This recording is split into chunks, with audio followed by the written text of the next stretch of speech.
தவைகா தலைவர் விஜய் முழங்கால் போட்டு பிரார்த்தனை திருச்சி தேவாலயத்தில் வைரல் காட்சி.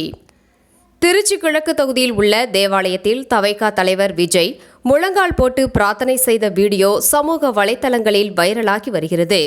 இந்த உணர்ச்சிமிக்க தருணம் ரசிகர்கள் மற்றும் பொதுமக்களிடையே பெரும் கவனத்தை ஈர்த்துள்ளது. இதுபோன்ற சுவாரஸ்யமான செய்திகளுக்கு 3S மீடியா யூடியூப் சேனலை இலவசமாக இப்போதே லைக் செய்து சப்ஸ்கிரைப் செய்யுங்கள்.